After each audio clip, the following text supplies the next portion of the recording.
Concept of multiplier का एक part हो चुका है हम लोगों का, जिसमें हम लोग अमाउंट के बारे में पढ़े।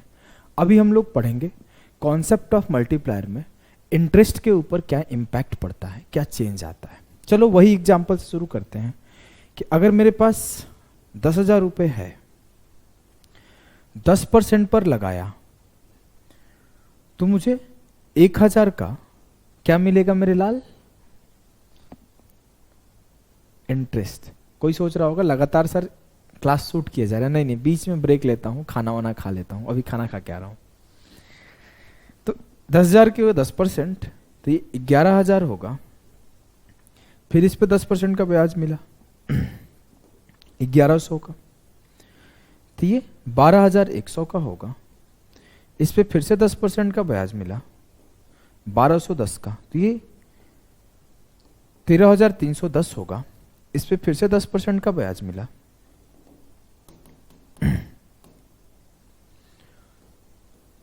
1,331, तो ये 14,641 हो गया। अगर मैं बात करूं तो ध्यान से समझना, टर्म्स को अच्छे से समझ लेना, ध्यान से सीखना।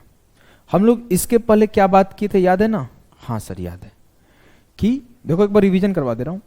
ये इसके 11/10 हो रहा है, क्योंकि 10% का मतलब ही होता है 1/10, और जो इंक्रीज होता है 11/10 से होता है। ये इसके 11/10 हो रहा है, ये इसके 11/10 हो रहा है, और ये इसके 11/10 हो रहा है। जो अमाउंट है एक दूसरे का सेम मल्टीप्लायर से इंक्रीज हो रहा है ना मेरे लाल? यस मेरे गुड्डा, मेरे गुड़िया, मेरे बाबू, मेरे बच्चा। अब इस बात को समझना कि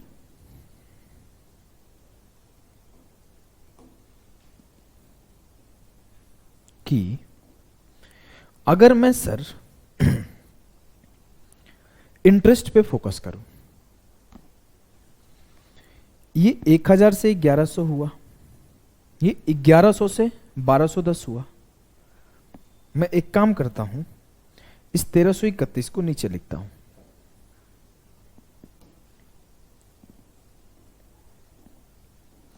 ये 1,210 से 1,331 हुआ। ये जो है वो क्या है? 10% को मिटा देता हूं, आप लोग समझदार हो। हाँ ये 10% को मिटाया, ये 10% को मिटाया।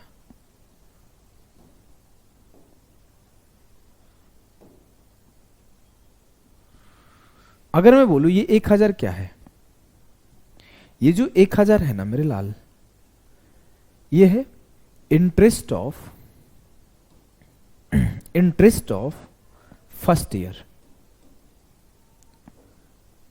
Interest of first year. ये जो 1,100 है वो क्या है? Interest of second year. ये 1,210 है वो क्या है? Interest of third year. ये 1,331 जो है वो क्या है? Interest of fourth year. अगर मैं देखूं तो ये 1,000 से इंटरेस्ट 1,100 हुआ है, तो ये भी 11/10 हुआ है। ये 1,100 से 1,210 हुआ है, तो ये भी 11/10 हुआ है। ये 1,210 से 11/10 हुआ है, तो ये 1,331 हुआ है ना? कोई कंफ्यूजन नहीं है? नो सर, कोई दिक्कत नहीं है, बिल्कुल भी नहीं है। अब अगर मैं एक चीज आपको अंडरस्टैंड करा दूं कि इंटरेस्ट ऑफ फर्स्ट ईयर और इंटरेस्ट ऑफ 1 ईयर, अगर मैं बोलूं पहले साल का ब्याज क्या है, इसका मतलब है पहले साल का ब्याज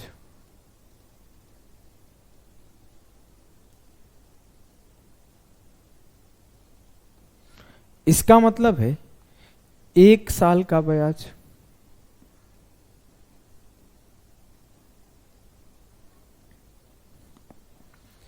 अगर मैं बोलूं मेरे लाल मेरे गुड्डा, मेरा गुड़िया, इस बात को आप समझना कि मेरा पहले साल का ब्याज क्या है। सर 10,000 पे 1,000 का ब्याज मिला, 1,000।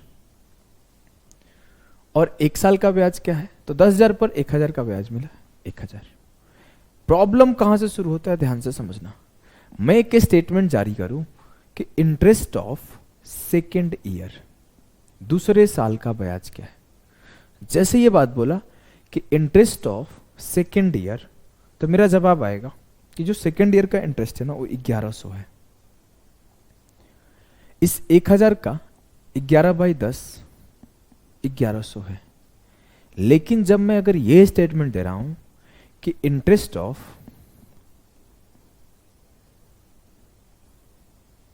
टू ईयर, तो मेरे 2 साल का ब्याज का बात हो रहा है मेरे लाल। 2 साल का ब्याज क्या होगा कि कोई प्रिंसिपल 10,000 था, वो 2 साल में 12,100 हो गया, तो उस पे जो मिलने वाला ब्याज है वो 2,100 का है। तो 2 साल में जो मुझे ब्याज मिला है वो 2,100 है, वो 2,100 है। इसमें कोई रिलेशन ऐसा नहीं है, कंफ्यूज नहीं होना है। ये कंपैरिजन में क्यों कराता हूं चीजों का, जिससे आपको याद रहे कि ये वाला नहीं है, ये वाला है। जैसे ना एक एक्सपीरियंस हो जाएगा आपको कि ये गलती नहीं करनी है एग्जाम में। जब कभी आप पेपर देते हो, नहीं ऐसे पेपर में ना एडमिट कार्ड टाइम पे ले जाना है। आप अंदर जाने से पहले ही टॉयलेट कर लेना है, कपड़े थोड़े हल्के पहनने हैं, पानी का बोतल ले जाना है। ऐसा होता है ना, हाँ। ऐसे छोटी छोटी चीजें, जैसे जीवन में दोस्त कोई धोखा दे दिया, पैसा लेके भाग गया, तो मेरे को पैसा नहीं देना है। तो इसी वजह से मैं कंपेयर करता हूं कि मेरे को ये वाली गलती दोबारा नहीं करनी, ऐसा मिस्टेक नहीं करना है। समझ रहे हो ना। तो जीवन में एक ब्रेकअप आपको हो गया, मान लो किसी के साथ, जनरली मैं ऐसी बातें करता नहीं हूं, मैं समझा रहा हूं। तो आप समझोगे ना, मेरे को ये क्वालिटीज नहीं चाहिए अपने पार्टनर में, मेरे को ये क्वालिटीज चाहिए। सर्टेन चीजें आप थोड़ा सा चूजी हो जाओगे। तो मैं आपको सर्टेन चीजें कंपैरिजन कर रहा हूं, तो इससे आपको क्या सीखोगे, नहीं ये वाला पार्ट है तो मेरे को ऐसे सॉल्व करना है, ये वाला पार्ट में मिस्टेक नहीं करना है।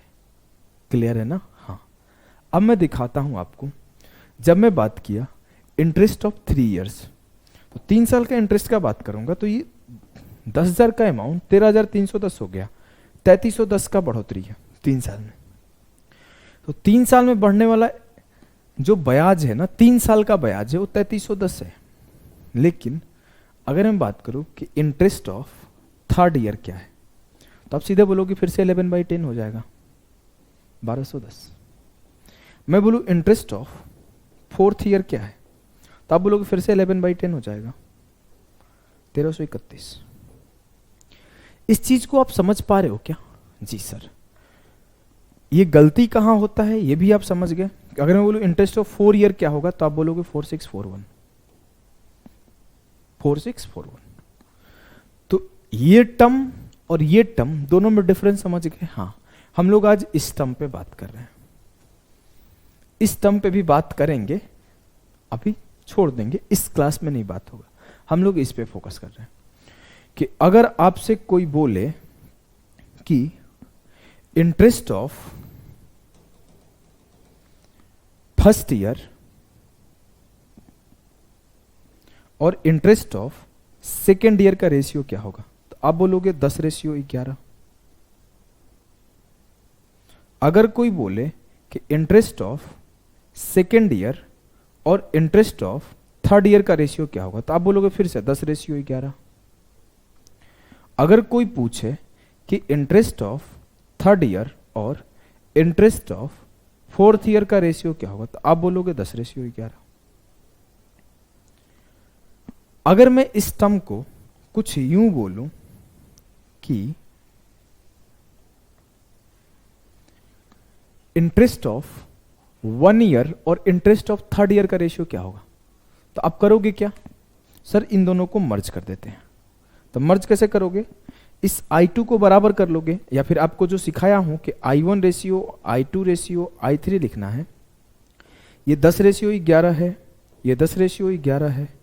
मल्टीप्लाई करो, यहां 10 लिख दो, यहां 11 लिख दो, तो ये 10, ये 110, ये 121। तो जो I2 ratio, I1 ratio, I3 आया, वो 100:121 आया। तो मैं बोला कि 100:121 का मतलब क्या है? 10 का स्क्वायर से 11 का स्क्वायर।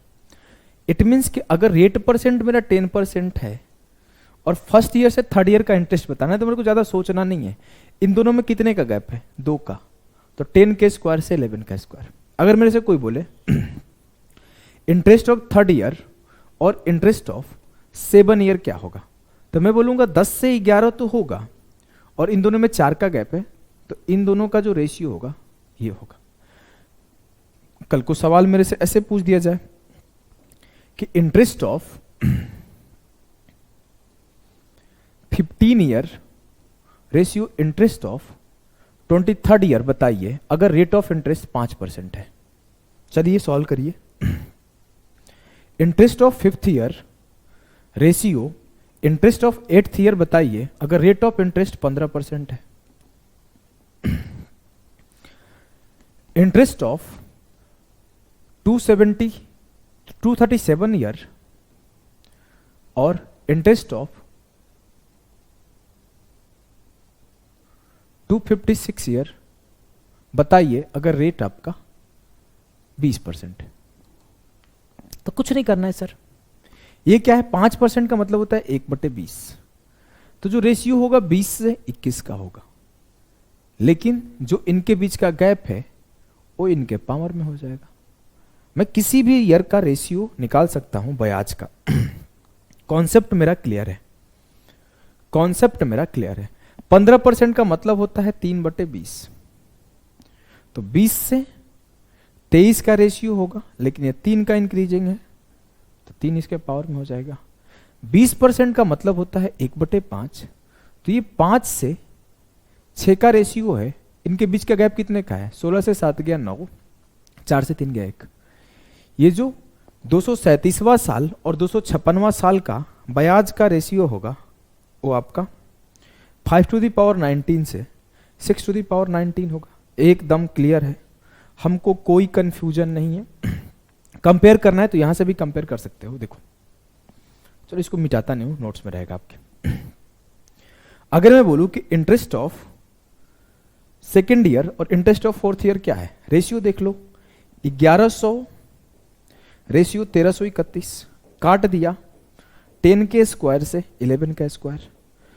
ये क्या है? I2 ratio I4।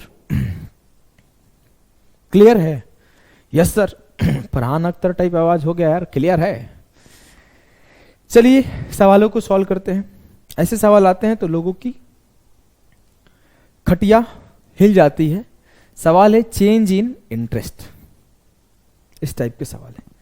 पहला सवाल आपके कदम में, आपके पांव पर, आपके फोन के स्क्रीन पर। अगर आप लैपटॉप पे पढ़ते हो तो आपके लैपटॉप के स्क्रीन पर सॉल्व करने का कोशिश करिए। बोला है किसी राशि पर तीसरे वर्ष में प्राप्त चक्रवृद्धि ब्याज 442 रुपए है। यदि वार्षिक ब्याज पर 15%, वार्षिक ब्याज दर 15% है, तो उसी राशि पर चौथे वर्ष में कितना चक्रवृद्धि ब्याज प्राप्त होगा? Compound interest received in the 3rd year on a some is 442। If the annual rate of interest is 15%, then how much compound interest will be received in the 4th year on the same sum? Interest is compounded annually. 15% का ब्याज है जी sir. 15% का मतलब क्या होता है? 3/20। मुझे बताना क्या है? I3 ratio I4। Interest of 3rd year से इंटरेस्ट ऑफ 4th ईयर कितने का गैप है? 1 का। तो जो रेशियो होगा क्या होगा? 20 से 23 का। अगर मेरा 442 3rd ईयर का है तो मुझे 4th ईयर का निकालना है। यही करना है ना? जी सर, यही करना है ना? हाँ। तो आसान भाषा में मुझे 20 यूनिट का वैल्यू पता है, मुझे 3 यूनिट का वैल्यू, 23 यूनिट का वैल्यू निकालना है, और कुछ तो नहीं करना है। नहीं सर। तो मैं बोला 20 यूनिट किसके बराबर है? 442। 1 यूनिट किसके बराबर है? 442/20। मुझे निकालना किसका वैल्यू है? 23 का। मैं बोला 23 यूनिट का वैल्यू लिख देता हूं सीधा। चलो ऐसे एक स्टेप और लिख देता हूं।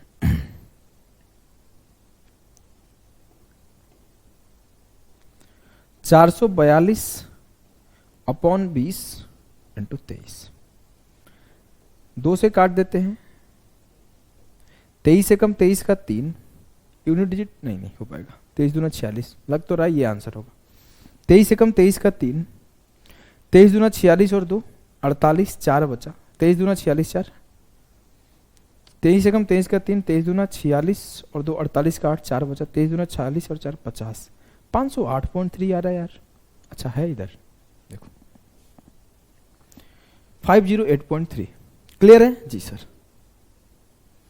एकदम क्लियर है? हाँ सर इस चीज को मैं अंडरस्टैंड कर गया, लेकिन इसको तेज किया जा सकता है क्या? हाँ हाँ तेज किया जा सकता है, और तेज। अगर मैं बोलूं पीछे वाला एग्जाम्पल को ही कि अगर मैं 10,000 था, चलो उसी पे समझा देता हूं, अलग से लिख लेना आप, उसी पे समझा देता हूं। ज्यादा गंदगी है ना, साफ साफ लिखते हैं। 10,000 था तो पहले साल का ब्याज क्या था? 1,000। दूसरे साल का ब्याज क्या था? 1,100, वहीं से नोट डाउन कर रहा हूं। तीसरे साल का ब्याज क्या था? 1,210। चौथे साल का ब्याज क्या था? 1,331। मैं सिंपली ऐसे बोलूं कि ये इसका 11/10 हो रहा है, तो अगले सवाल में भी आप सिंपली ऐसे बोल सकते थे ना कि 442 का 23/20 हो रहा है। तो वही तो किया हूं सर, 442 का 23/20। आंसर भी उसी के मुताबिक आया है, लेकिन थोड़ा और तेज किया जा सकता है, कैलकुलेशन से थोड़ा बचा जा सकता है। ये लिखने का ही तरीका है, और कुछ नहीं है, और कुछ नहीं है। लिखने का ही तरीका है सब कुछ। अगर मैं इसको ऐसे लिखूं, देखो बातें वही है, बस लिखने का फर्क हो जाता है, और लिखने का फर्क होता है तो कैलकुलेशन बचने लगता है, बात नहीं बदलती। मैं बोलूं 1,000 का 10% क्या होगा? 100। 1,000 में 100 जोड़ दिया 1,100। 1,100 का 10% क्या होगा? 110। देखो इसका 10% निकालना थोड़ा आसान है, 1/10 कर दिया, सिंपली हो गया। इसका 10% निकालना थोड़ा आसान है, बात वही है। इसका सीधे 11/10 कर दो, या फिर इसका 10% निकाल के जोड़ दो, बात तो वही है ना। इसका सीधे 11/10 कर दो, या इसका 10% निकालो और 1210 में 121 जोड़ दो। मैं ऐसे भी तो कर सकता हूं कि 442 था, इसका 15% निकालता। 15% कैसे निकालता? 15 दूना 30 की 0 3, 15 चौके 60 और 3 63 की 3 6, 15 चौके 60 और 6 66, 66.3। इसमें 66.3 जोड़ता तो जल्दी से मेरा आंसर 508.3 आ जाता। बस ये थोड़ा स्टेप बच जाता। मैं फिर से लिखता हूं, आप लोग समझ पाओगे अच्छे से। मैं बोला कि मेरा 442 था, इसका 15% इसमें जोड़ दो। 15 दूना 30 की 0 3 बचा, 15 चौके 60 और 3 63 का 3 6 बचा, 15 चौके 60 और 6 66। मैं सिंपली एक काम किया हूं, 442 का 15% निकाल लिया। मैंने गुणा किया 15 दूना 30 की 0, 15 चौके 60 और 3 63 का 3, और 15 चौके 60 और 6 66, 6630 अपॉन 100, 66.3। ये थोड़ा कैलकुलेशन आसान हो गया। मैं जल्दी से 66.3 निकाला और जोड़ दिया तो 508.3 आ गया। ऐसा नहीं कि ये गलत है, ये भी सही है, ये भी गलत है। यहां पे हम लोग पहले रेशियो निकाले, फिर रेशियो को कंपेयर किए और आंसर निकाले। यहां सीधे मेन डेटा को ही सॉल्व कर दिए, क्योंकि मेन डेटा को सॉल्व करना थोड़ा आसान था। जब डिफिकल्ट होगा मेन डेटा को सॉल्व करना तो रेशियो यूज करेंगे, जब आसान है मेन डेटा को सॉल्व करना तो क्यों रेशियो यूज करें। तो आपको यह भी पता है कि इसको यूज करने आना चाहिए, और यहां नहीं करूंगा मैं क्योंकि यहां जल्दी हो रहा है। आओ आगे के सवालों से और ज्यादा सीखोगे। जैसे ये सवाल है,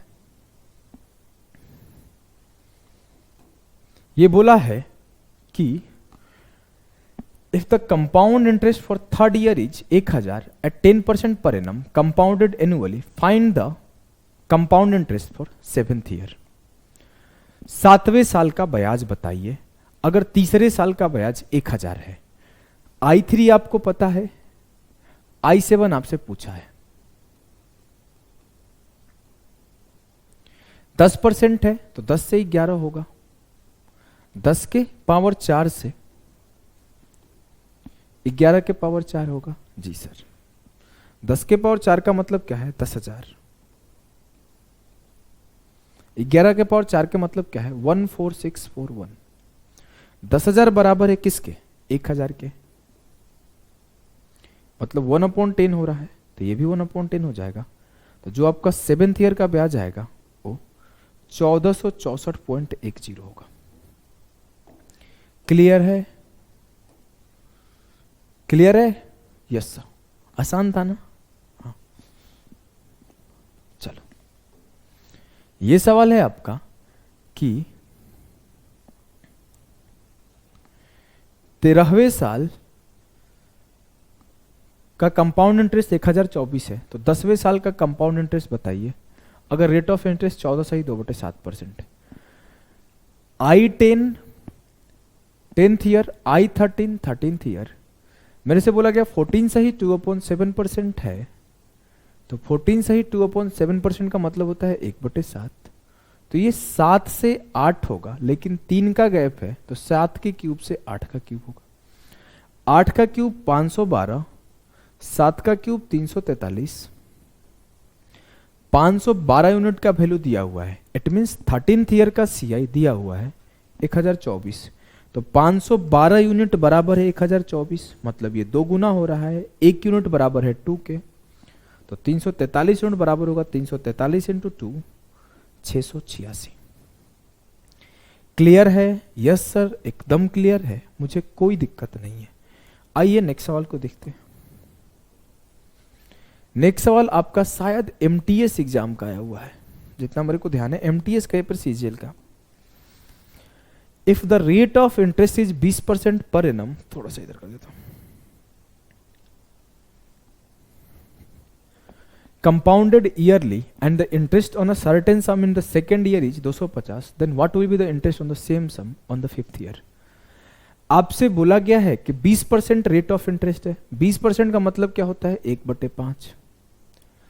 आपसे बोला गया कि दूसरे वर्ष का ब्याज जो है 250 है, ठीक है। 5वें वर्ष का ब्याज आपसे पूछा गया है,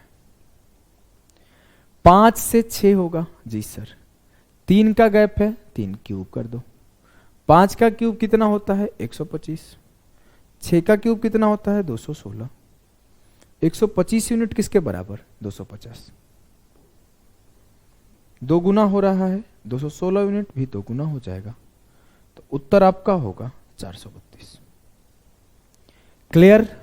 यस सर, एकदम क्लियर है, मुझे कोई भी दुख दर्द नहीं है। अगले सवाल पे चलते हैं। अगला सवाल करने का कोशिश करिए।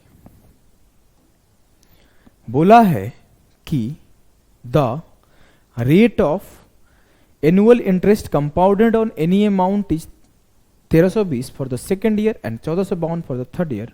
What will be the original amount at the beginning of the first year? यहां पे मुझसे प्रिंसिपल पूछा गया है। मुझे गिवन क्या है?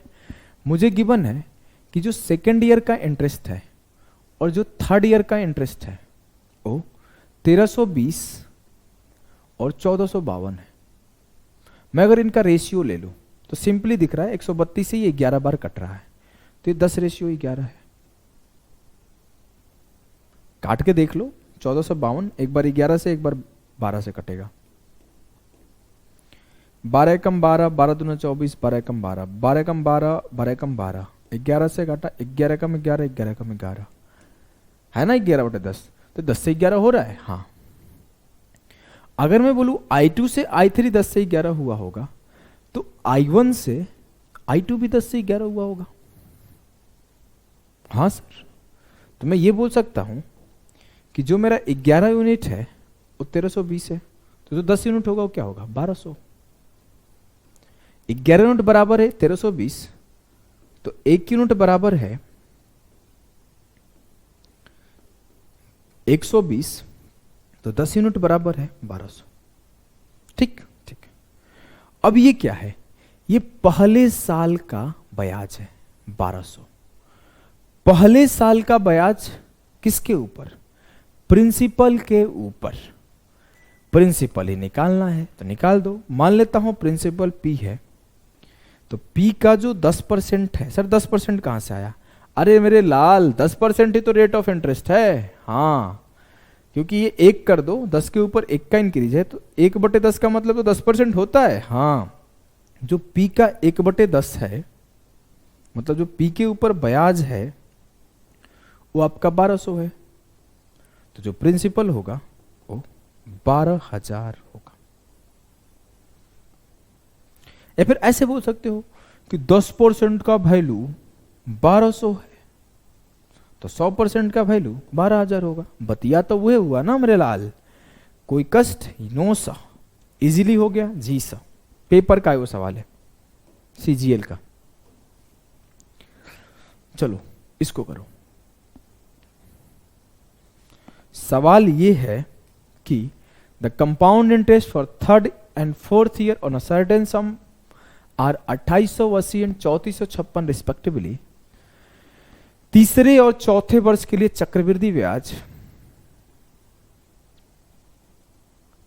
2880 और 3456 है। रेशियो काट के देख लेते हैं।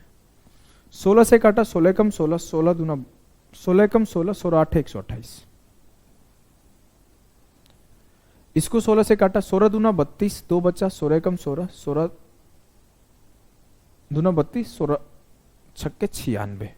यार 6 से कटेगा, बड़ा अजीब हो रहा है। ठीक है चलो कोई बात नहीं। 18 से काटा 18 दहा 80, 18 कम 18, 18 दूना 36, 2 से काटा 5/6। 5 से 6 मतलब 1 का इंक्रीज है, 1/5 20%। मुझे एक इंफॉर्मेशन मिल गया है कि रेट जो है 20% है। छोड़ दो उसको, होल्ड करो, भूल जाओ, कुछ आया भी था ऐसा, भूल गया मैं सर, हम भी भूल गए।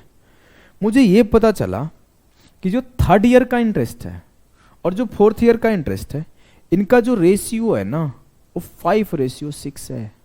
Yes sir. मुझे निकालना क्या है? मुझे निकालना है प्रिंसिपल।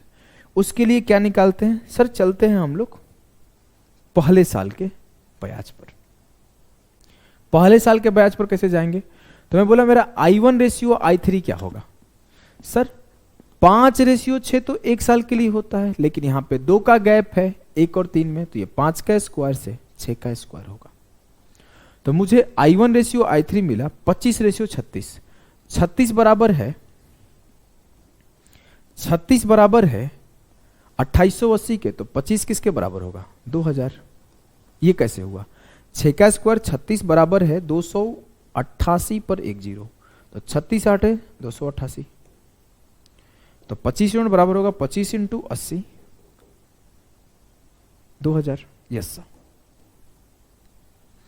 ये 2000 क्या है सर? ये 2000 है पहले साल का ब्याज, मतलब 20% बराबर है 2000 के। तो जो प्रिंसिपल होगा वो क्या होगा?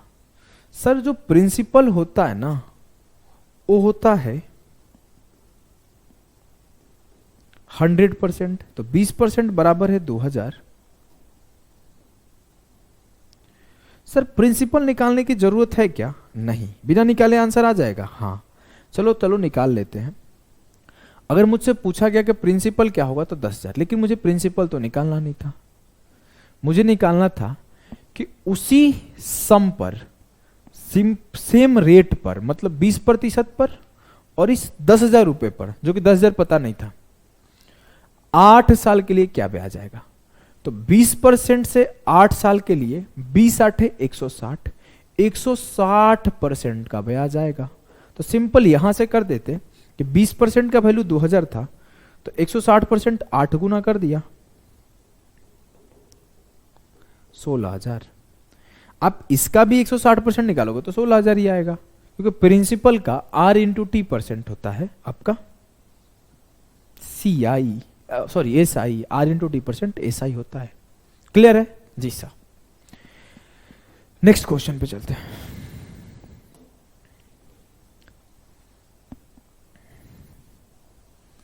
चलिए करिए इस सवाल को। बोला है दूसरे वर्ष और तीसरे वर्ष के लिए प्रति वर्ष ब्याज की एक निश्चित दर पर एक निश्चित राशि पर चक्रवृद्धि ब्याज 3300 से 3630 है। The compound interest on a certain some at a rate of interest per annum for the second year and third year is 3300 and 3630। बहुत आसान सवाल है। क्यों सर? 10% सीधा सीधा दिख रहा है। अच्छा हाँ, देखिए ये 3300 है, ये 3630 है, जो रेट ऑफ इंटरेस्ट है वो 10% है ना मेरे लाल? Yes sir. अब अगर मैं बात करूं 10% कैसे दिखा? अरे रेशियो काट लो, देखो 33 से कम 33, 33 से कम 33, 10 से 11 है, एक का इंक्रीज है 10 पे ऊपर 10% आ गया रेट। इजी है ना? बहुत इजी है, बहुत आसान है। चलो कोई बात नहीं। अब मेरे से बोला गया है कि अगर जो दूसरे साल का ब्याज है वो 3300 है तो पहले साल का क्या आएगा? सर पहले साल का आएगा 10/11। अब 11 यूनिट बराबर है 3300, तो 11 तिया 33, तो 10 तिया 30 हो जाएगा, 3000। सर रेट ऑफ इंटरेस्ट 10% है। जी हाँ, पहले साल का ब्याज 3000 है, तो 10% जो प्रिंसिपल का 10% होगा वही पहले साल का ब्याज होगा। तो 10% बराबर 3000, तो 100% बराबर 30000, तो जो प्रिंसिपल हो गया सिंपली 30000 हो गया। प्रिंसिपल पूछा था क्या? नहीं, चलो निकाल दिए, मन कर रहा था। मेरे से सीधा पूछा गया है कि what is the amount obtained after 2.5 years when the same some is lent at the same rate of interest compounded yearly. बहुत आसान सवाल है। 2.5 साल बाद क्या ब्याज आएगा, क्या मिश्रधन मिलेगा जब उसी सम को उसी रेट पर लगा दिया गया? पहले साल 10%, दूसरे साल 10%, उसके बाद हाफ ईयर है तो 5% चलेगा। 10% का मतलब हो गया 11/10, 10% का मतलब हो गया 11/10, और उसका आधा 5% का मतलब हो गया 21/20। पहले साल 10% का ब्याज मिलेगा, दूसरे साल 10% का ब्याज मिलेगा, तीसरे साल आधा है सर, 2.5 साल का ही बात हो रहा है, 2.5 ईयर का ही बात हो रहा है, तो मैं 5% लिया। 10% का मतलब 11/10, 10% का मतलब 11/10, 5% का मतलब 21/20। You can go with effective rate percentage, 27.05% आ जाएगा कि 10 + 10 पहले निकाल लिया मैं, तो ये 21 आएगा, और 21 + 5 26, 27.05। जो आंसर आएगा मेरे को तो ऐसा लग रहा है कि सी आएगा। 27 × 81, 5 × 15, 27 × 81, 5 × 15, 27.05%। आपके ऊपर है, it's totally depend on you कि आप कैसे जा रहे हो। आप ऐसे भी जा सकते हो, आप ऐसे भी जा सकते हो, मूड पे है। मैं तो कैसे भी चल जाता हूं, मेरा मूड कर देता है कि चलो आज दाएं चलते हैं, तो मैं दाएं चल देता हूं। तो मैं ऐसे ही निकाल लेता हूं, 3 0 से 3 0 खत्मा, गुणा करें, करते हैं ना, 15 बार में गया। देखो इसीलिए मैं ना ऐसे नहीं जाता, ऐसे गुणा करना पड़ता है, वैसे थोड़ा कम करना पड़ता है। चलो करते हैं। 15 × 21 315, 315। आपको रूल पता है ना 11 का रूल क्या होता है? चलो मैं एक 11 का रूल सिखाता हूं।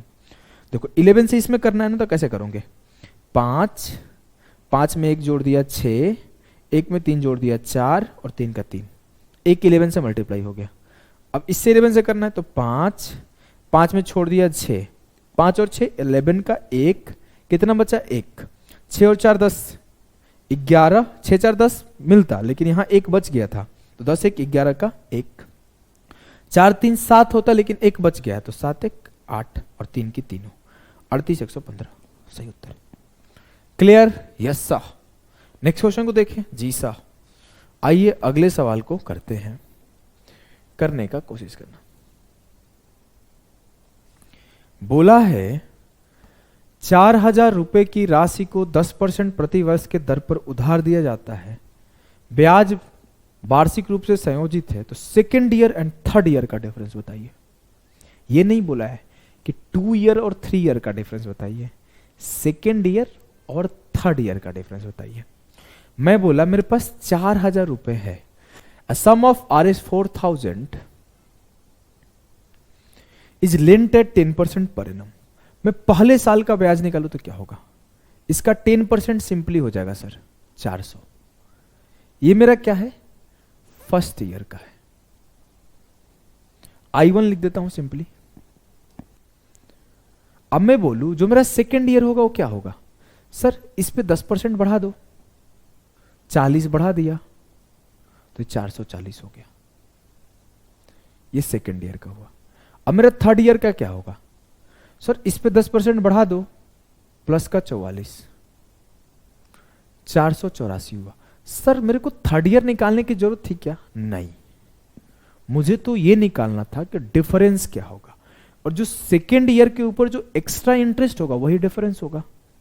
घटा के देख लो, third year minus second year करो, देखो 484 माइनस 40, 44 आएगा। मेरे से बोला गया तीसरे साल का और दूसरे साल का अंतर बताओ, तो 484 माइनस 440 किया, 44 आया। मैं बोला निकाला ही क्यों, मेरे को जरूरत है क्या? नहीं सर, मेरे को तो नीड ही नहीं है थर्ड ईयर का, मैं तो जैसे ही इसका 10% निकालूंगा डिफरेंस आ जाएगा, काम खत्म। क्लियर है ना कैसे हो रहा है, समझ रहे हो ना? पहले साल का ब्याज, ये दूसरे साल का, ये तीसरे साल की जरूरत नहीं थी, डिफरेंस निकाल दिया। आइए अगले सवाल को चलते हैं। ऐसे सवाल अगर सामने किसी के रख दिया जाए तो उनके पसीने छूट जाते हैं। बोला है a sum of 15,000 is lent at 16% per annum compound interest, what is the difference between the compound interest for the second year and the third year? दूसरे साल और तीसरे साल के सीआई का अंतर बताए अगर प्रिंसिपल 15,000 है और रेट ऑफ इंटरेस्ट 16% है। 15,000 का 16% कितना आया? 2100। सर इतना तेज कैसे करते हो? अरे गुणा करना है, 15 छक्के 90 का 0, 15 कम 15 6 21, 16%। अब मैं ये क्या है मेरा? ये है मेरा फर्स्ट ईयर। अब इसका सेकेंड ईयर निकालते हैं हम लोग। कैसे निकालेंगे? इसका 16%, 16 कम 16 की 6, 16 दूना 32 33। अब आप ऐसे निकालो 2100 का 16%, 2 0 से 2 0 खत्म, 336 जोड़ दिया, कितना आया? 2436। मुझे क्या बताना है सर? दूसरे साल और तीसरे साल का गैप, जो भी आएगा इसमें जोड़ूंगा वही तो गैप क्रिएट करेगा। हाँ, तो मैं जोड़ के थर्ड ईयर निकालना जरूरी है क्या? नहीं, मैं सीधा इसका 16% निकालूंगा और आंसर आ जाएगा। जी हाँ, तो निकाल दो, इसका 16% निकाल देते हैं। सब कुछ सही है ना? हाँ, 16 छक्के 96 का 6, 9 बचा, 16 या 48 और 9, इसको मिटाता हूं, पता नहीं क्यों गड़बड़ लग रहा है मेरे को। 16 छक्के 96 की 6, 9 बचा, 16 या 48 और 9 57 की 7, 5 बचा, 16 चौके 64 और 5 69 का 9, 6 बचा, 16 दूना 32 और 6 38। गड़बड़ लग रहा है, कोई ऑप्शन नहीं दिख रहा है मेरे को सही। सम ऑफ 15,000 इज लेंट एट 16%। अच्छा, हमको पता था, तुम लोग गड़बड़ पकड़ लिया है मेरा। देखो, जब आप 15 गुणे 16 करोगे ना, तो मेरे ध्यान से थोड़ा सा गलती हो गया। जब 15 गुणे 16 कर रहा था तो मेरे दिमाग में 15 गुणे 14 चढ़ गया, इस वजह से 210 लिख दिया। 15 गुणे 16 चढ़ता तो सही लिखता 240। मैं करता कैसे हूं तो भी बता देता हूं। ये 15 इंटू 15 प्लस 1 है, तो 15 का स्क्वायर 225, मैं 15 जोड़ना था, मैंने क्या किया गलती से 15 इंटू 15 माइनस 1 कर दिया, तो 15 का स्क्वायर 225 माइनस 15 किया, मेरा मिस्टेक हो गया। ये मेरा मिस्टेक हुआ था ऐसे। चलो, अब मेरे को पहले साल का जो ब्याज मिला वो 2400 मिला। मैं दूसरे साल का ब्याज निकालता हूं, 16% निकालो, 16 चौके 64 की 4, 6 बचा, 16 दूना 32 और 6 38। 2400 में 384 जोड़ूंगा तो 2784 होगा। अब मैं इसका 16% निकालता हूं तो 16 चौके 64 की 4, ऑप्शन बी आंसर। 16 चौके 64 की 4, 6 बचा, 16 8 128 और 6, 134 की 4, 13 बचा, 16 7 112 और 13, 125 की 5, 12 बचा, 16 दूना 32 और 12 44। अब 2784 में ये जोड़ोगे तो थर्ड ईयर का आएगा, फिर उसको घटाओगे तो फायदा क्या? अगर आपको थर्ड ईयर निकालना हो तो थर्ड ईयर क्या होगा? थर्ड ईयर का ब्याज होगा 2784 प्लस 445.44, और जो सेकेंड ईयर का ब्याज है वो क्या है? 2784। तो इन दोनों का डिफरेंस लूंगा तो ये कट जाएगा, बस तो यही जाएगा, तो यही डिफरेंस हुआ। क्लियर है? जी सर, एकदम आसानी से क्लियर है, एकदम सा। नेक्स्ट सवाल पे बढ़ते हैं। नेक्स्ट सवाल क्या है, करो। नेक्स्ट सवाल है मेरे लाल कि a sum of 100 is lent at 10% per annum compound interest, what is the difference between the second year and the third year. 100 रुपए था, इसे 10% के ऊपर दिया गया तो 10 रुपया आया इसका पहले साल का ब्याज, इसका 10% 11 आया इसके दूसरे साल का ब्याज। मुझे गैप देखना है, 11 का 10% निकाला 1.1, तो जो तीसरे साल और दूसरे साल का गैप है वो 1.1 का है। क्लियर? यस सर, एकदम क्लियर है। आइए अगला सवाल करिए। अगला सवाल है कि 18,000 रुपए की राशि को 10% प्रतिवर्ष चक्रवृद्धि ब्याज पर उधार दिया जाता है तो वार्षिक रूप से संयोजित होता है। तीसरे वर्ष और चौथे वर्ष के लिए चक्रवृद्धि ब्याज के बीच का अंतर क्या है? कैसे करोगे? 18,000 था, इसे 10% दिया गया तो ये 1800 हुआ। ये क्या है? फर्स्ट ईयर का इंटरेस्ट। मुझसे बोला गया है थर्ड ईयर और फोर्थ ईयर का बताओ। अब ऐसा नहीं कि मैं सेकेंड ईयर निकालूंगा। क्यों सेकेंड ईयर निकालो भाई? जरूरत ही नहीं है। मैं सीधे फर्स्ट ईयर से थर्ड ईयर पे चला जाता हूं। कैसे गया? 10% है तो 10 से 11 होता, लेकिन 2 का गैप है तो 10 के स्क्वायर से 11 का स्क्वायर हो जाएगा। 100 बराबर है 1800 के तो 1 बराबर है 18 के तो 121 इंटू 18 कर दो। 100 बराबर है 1800 के तो 1 बराबर है 18 के तो 11 का स्क्वायर 121 बराबर होगा 121 इंटू 18। 18 कम 18 की 8, 18 गुणा 12 216 और 1 217, 2178। ये क्या हुआ? थर्ड ईयर क्या हुआ। लेकिन मैं फोर्थ का नहीं निकालूंगा। क्यों? क्योंकि तो डिफरेंस निकालना है। मैं सीधा इसका 10% निकाला तो 217.8 मेरा डिफरेंस हो गया। क्लियर है? जी सर। 2178 का 1/10 कर दिया, आंसर आ गया। चलिए इसे करिए। सवाल यह है कि 2500 रुपए की राशि को lent at 4% per annum compound interest, then the difference between fourth year and second year. आपको सेकेंड ईयर और फोर्थ ईयर का डिफरेंस बताना है। कर दो, इस बार रेशियो से कर देंगे क्योंकि कैलकुलेशन है। देखो कैसे करेंगे। 2500 मेरा प्रिंसिपल था जी सर। पहले साल का ब्याज क्या होगा? इसका 4% करते हैं। 25 चौका 100, ये मेरा फर्स्ट ईयर का हुआ। सेकेंड ईयर निकाल लेते हैं, इसका 4% जोड़ दूंगा 104। अब मुझे क्या चाहिए? मुझे सेकेंड ईयर और फोर्थ ईयर का डिफरेंस चाहिए। सेकेंड ईयर और फोर्थ ईयर का डिफरेंस चाहिए। तो एक काम करें क्या, थर्ड ईयर निकाल लेते हैं, कैलकुलेशन बचेगा। क्यों ऐसा बोल रहा हूं? देखो अगर 4% का वैल्यू निकालोगे तो ये 1/25 होगा। तो अगर सेकेंड ईयर और फोर्थ ईयर का रेशियो लिखोगे तो 25:26 होगा। देख रहे हो ना? लेकिन ये 2 का गैप है तो 25 के स्क्वायर से 26 का स्क्वायर होगा। तो जो सेकेंड ईयर होगा वो 625 यूनिट होगा, जो फोर्थ ईयर होगा वो 676 यूनिट होगा। कैलकुलेशन बढ़ रहा है। हम लोग ना उसी अप्रोच से कर लेते हैं, समय बचेगा। मैं थर्ड ईयर निकाल लेता हूं।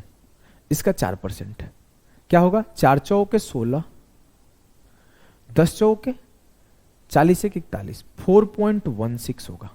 104 में 4.16 जोड़ दिए तो 108.16 हो गया मेरा थर्ड ईयर का। अब मैं ना फोर्थ ईयर का निकाल ले रहा हूं। फोर्थ ईयर का क्या होगा? इसका 4%। जब मैं इसका 4% निकालूंगा तो 108.16 का 4% निकालो। 4 गुणे 100, 4/100, 16 चौके 64 और 4 8 32, 100 से डिवाइड किया 4.326 बना गया। 4.3264। अब क्या होगा कि जो डिफरेंस होगा वो 108 प्लस 16 प्लस 4.32464 होगा। हाँ, मुझे उतना नहीं करना। मैं ना सीधा बोलता हूं, ये प्लस ये जो होगा वही डिफरेंस होगा। हाँ, क्योंकि अल्टीमेटली जब 104 में 4.16 जुड़ेगा, जब 4.3264 जुड़ेगा तो ही डिफरेंस आएगा। Yes sir. तो मैं क्या किया? इन दोनों को जोड़ दिया सिंपल। 4.16 प्लस 4.3264, ये हो गया 48, ये हो गया 64 और ये हो गया 8. 8.4864 विल बी द सही उत्तर ऑफ द सवाल. एकदम एक्यूरेट 4 डेसिमल तक आ जाएगा. ऑप्शन में 2 ही डेसिमल तक था. चलिए इस सवाल को करिए. ये सवाल जब एसएससी एमटीएस में आया था तो पूरे यूट्यूब पर हंगामा कट गया था. 2019 का सवाल है आई थिंक. करने का कोशिश करिए. बोला है यदि तीसरे वर्ष में एक निश्चित राशि पर 8% प्रति वर्ष की दर से चक्रवृद्धि ब्याज 3600 है. बोला है कि जो इंटरेस्ट ऑफ थर्ड ईयर है वो 3600 है और रेट ऑफ इंटरेस्ट 8% है. फिर आगे बोला है कि फोर्थ ईयर और 5 ईयर का गैप बताएं. मैं क्या किया, इसका 8% निकाल लिया. 3600 का 8%, 36 8 288, 3888 हो गया.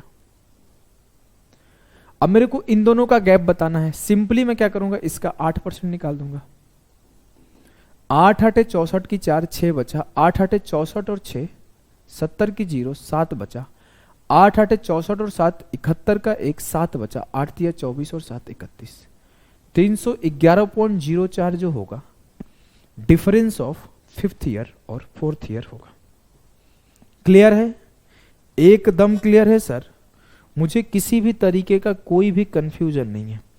आई गारंटी अगर आप किसी दोस्त यार को भेजोगे तो ऐसे सवाल को या तो फ्रैक्शन से करेगा या फिर वो बहुत लेंदी तरीके से करेगा. ऐसा मेथड से नहीं करेगा. आप किसी को भेज को देख लेना. चलो मिलते हैं, अभी के लिए इतना ही. टाटा बाय बाय सभी को. एक लेक्चर और मिलेगा, उस टाइप का लेक्चर मिलेगा कि कोई सम इतने ईयर में इतना गुना हो जा रहा है. मान लो 10 ईयर में 10 सालों में 3 गुना हो जा रहा है तो 27 गुना कितने सालों में होगा या फिर 20 सालों में कितना गुना होगा. इस टाइप के एक सेशन इसी में मिलेगा. अभी के लिए इतना ही. बाय बाय सभी को. कैसे बंद होगा?